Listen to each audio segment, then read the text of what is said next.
Right, to expand the conversation, we're joined by political analyst Professor Sethulego Matebesi. A very good evening to you. Thank you so much for your time. I mean, with the issues on hand, we've just listened to Deputy President Paul Mashatile speaking there about global issues, saying that the country shouldn't go to the White House begging because the overall agenda for US President Donald Trump is regime change.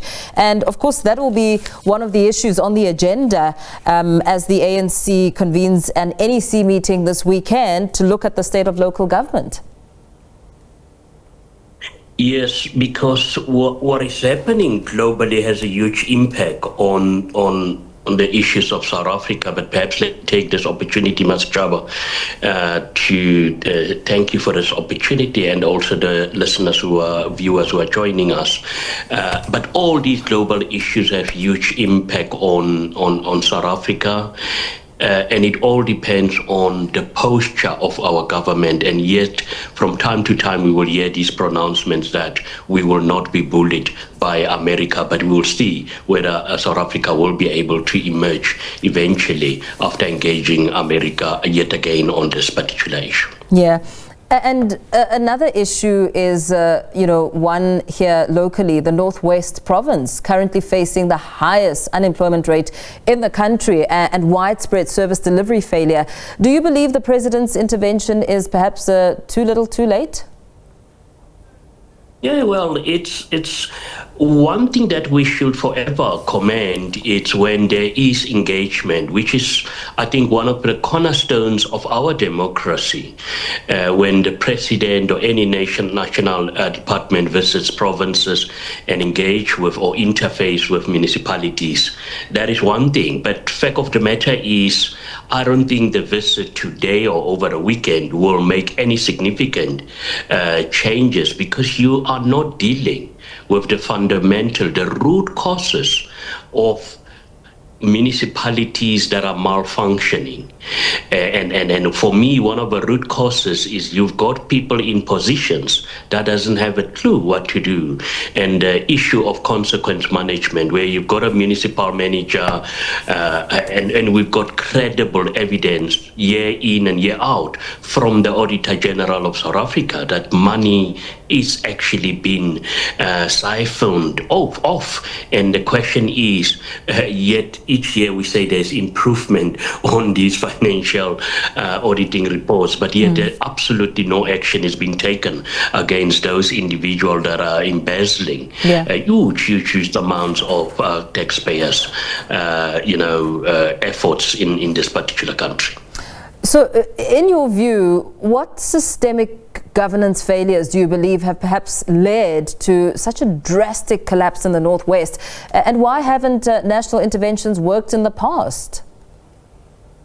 Yeah, well, it weren't, because, you do have national delegates that have been sent to provinces, but they themselves also seems to have their own agendas. And instead of enhancing governance in this particular province, and I mean it's the same applies to the Northwest problems, they are actually creating more problems after having visited that. We've seen on numerous occasions, I mean, in provinces like the Free State, where municipalities are being put under administration, but yet after intervention, whether it's provincial intervention and national intervention, nothing happened, because the root cause, you still have the very same people whose eye is only on skewed priorities, and that skewed priorities is to how to fill their pockets. And this is not an issue that a political analyst or scholars are thumb-sucking.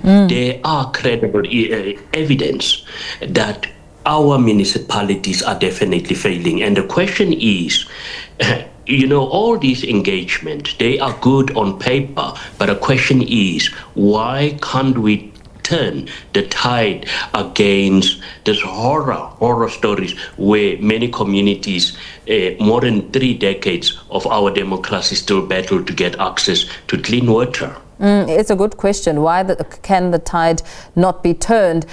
We know that the president speaks to restoring public confidence, but is it possible without tangible changes in municipal leadership and some sort of accountability structures?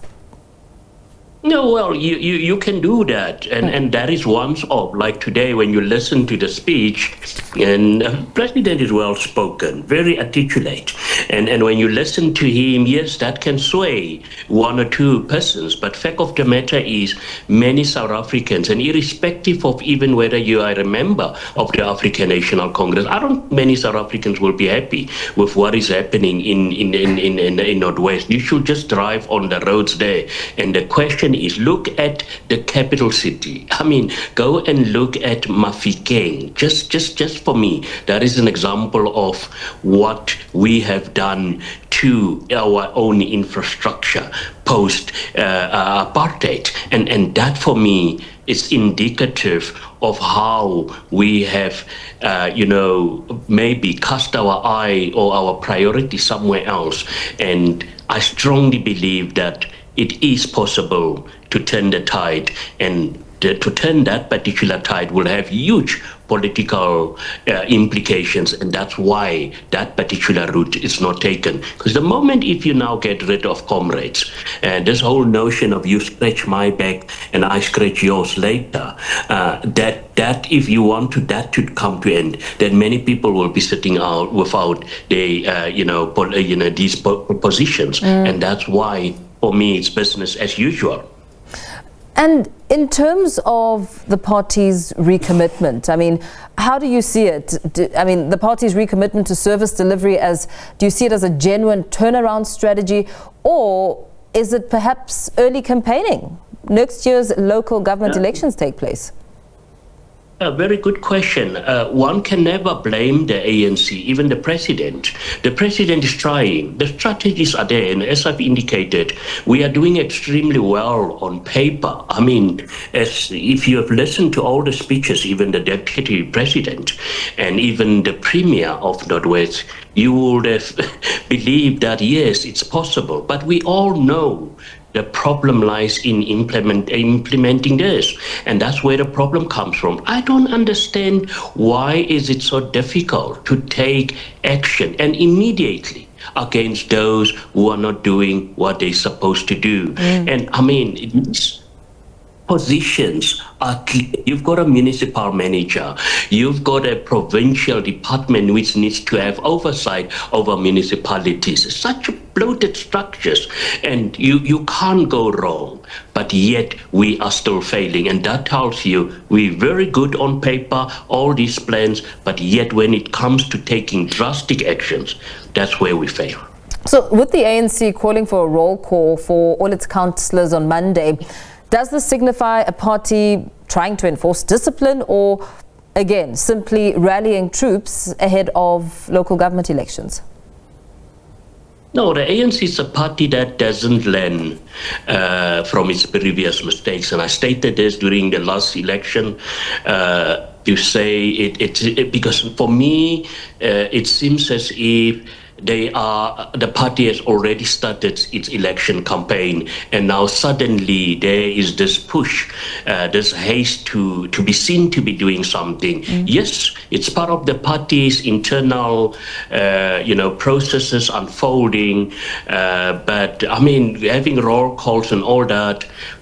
Why does these things not happen on a daily basis? I mean, if you're a councillor and you don't attend meetings, that in itself is indicative of an individual who is not supposed to be occupying that position. But for me, I strongly believe that this is perhaps one way that the ANC is signaling that we are kicking off our election campaign for the local government elections next year. And maybe one way or the other, they will be able to win over some hearts in Northwest and other parts of the country. But for me, the fundamental challenges still remain. And you've seen how this whole issue of lack of water to many households in South Africa is increasing. And those things will cause huge reputational damage for the ANC over the next couple of months, and one would want to see how are they going to navigate around this particular challenge.